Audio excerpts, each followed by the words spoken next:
Hello, Ben here, amateur radio call sign M7 FRS, and if you've been watching my channel for a while you know that I'm not really into unboxing videos, but I'm afraid I'm making a bit of an exception today because Retevis have kindly sent me two radios to have a look at, and I would normally just get them out, have a play and then do a little video for you, but this time I'm actually going to do almost a bit of an unboxing. I'll admit it probably is going to be an unboxing just because I was quite impressed with how these came. So stick around and we'll show you what they've sent me.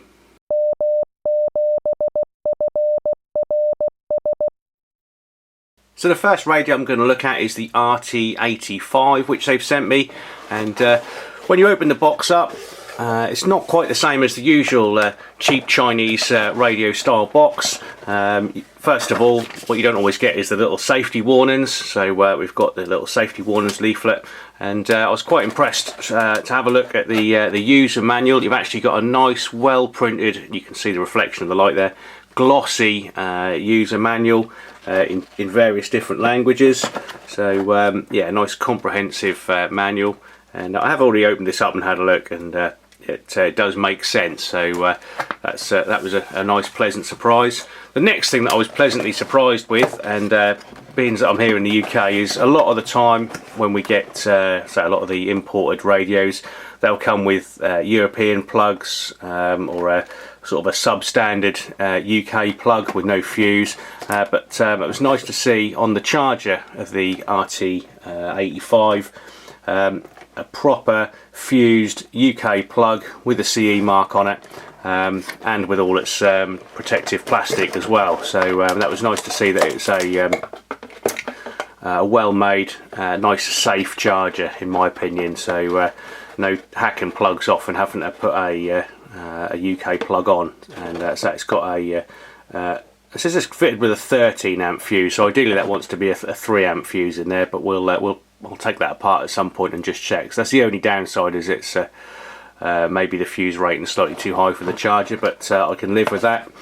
The box itself, again, a lot of these have sort of cheap and nasty plastic, and all the boxes have been battered, but this came in really good condition, so I was quite impressed with that. Usual things, you've got your main radio itself, the battery, the antenna. And what I have noticed about the RT85, unlike a lot of the radios, is the antenna is the opposite SMA connection. Most of these have a SMA female with SMA male on the antenna, like a lot of the other radios, the Chinese stuff, your Baofengs and your Quanshengs, your TID radio, that sort of thing. But yeah, it's the other way around on this one, but not a problem. We can attach the antenna. Not sure why they went the other way around, but they have. And you've got your battery in the box as well there, and these are a 7.4 volt 1400 milliamp hour battery, and they just obviously clip on the back of the radio. It's a bit of an odd way of clipping these on. I realise you've got to sort of slide them in and make sure the bottom clicks in as well. Yeah, and your nice positive click once that's attached. You've got your little lanyard as well, which you can attach if you wish to use that. I never really do. And then another decent belt clip, which just screws to the battery. So you've got the belt clip in there with a couple of Phillips head screws, which you can just attach to the battery itself.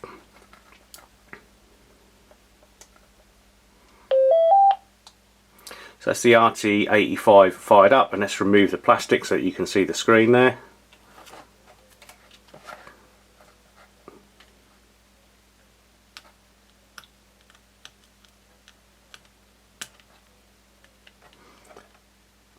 It's not a good start. The corner of the plastic screen protector broke off, but we can peel that off from the other side, that's fine.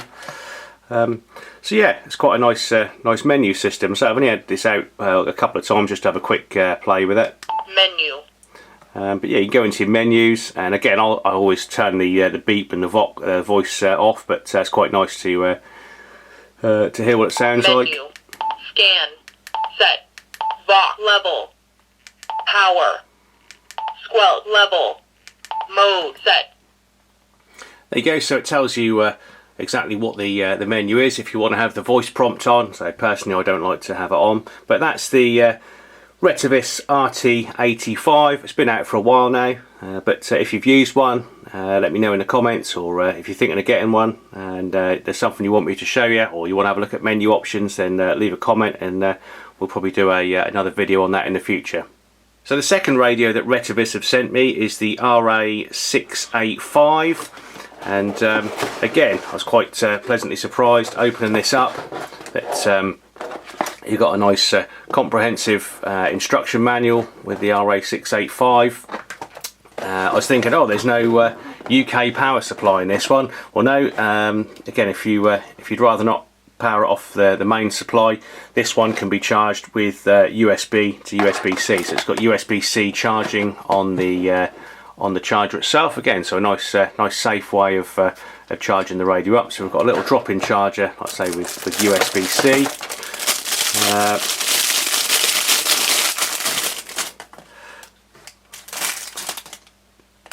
Radio itself then, similar sort of style to the previous one, the RT85, but you can see the slight difference, and the screen is slightly bigger on the RA685, and it's at the top of the radio as well. Usual thing, you've still got your push to talks on both of these and your side buttons there. But the other difference on that is, like I said before, with the antenna connection, we've gone back to the standard SMA female on the top of this one, and the antenna is the male version. So that just screws on there. And then battery wise, we've got a 7.4 volt and 1800 milliamp hour battery this time, so slightly more powerful than the RT85. And that just slides in from the bottom there, and again, positive click, and that's attached. Somewhere in here we should have the belt clip as well, and lanyard. So little lanyard belt clip, which also screws on just like the other one. Difference is this time it screws to the radio itself rather than the battery, so you can take the battery off and the belt clip will still be attached to the radio. For releasing the battery, you just push the button there and then slide down. So again, that's a nice easy way of releasing the battery. Is that too easy? I don't know. Would you catch that? Possibly, possibly not, but we'll have to experiment with that one in the future. So in summary then, both of these will transmit and receive from 136 to 174 megahertz on VHF and 400 to 480 on UHF. Although incidentally, the box for the RA685, which is this one here, and the box is the bottom one there, actually says it'll only transmit from 144 to 146 and 430 to 440 on the 2 meter and 77s amateur radio bands. But you can see clearly on the screen there that it's the channels it's come with are, first one's 400 and 136. So yeah, it must transmit and receive from those frequencies, despite what the box and the instructions say. The RT85, this one here, has got 200 memory channels as opposed to the 128 channels which the RA685 has got. Although for me, I think that would be plenty of memory anyway. I'll never use all the memory channels in any of the radios I've got. Both of these claim to do 5 watts on high power, but we'll test that in future videos. I'll hopefully do a little video for each radio in the future. So in the meantime, stay tuned, like, subscribe, and we'll see you on the next one. Thanks for watching. 7-3.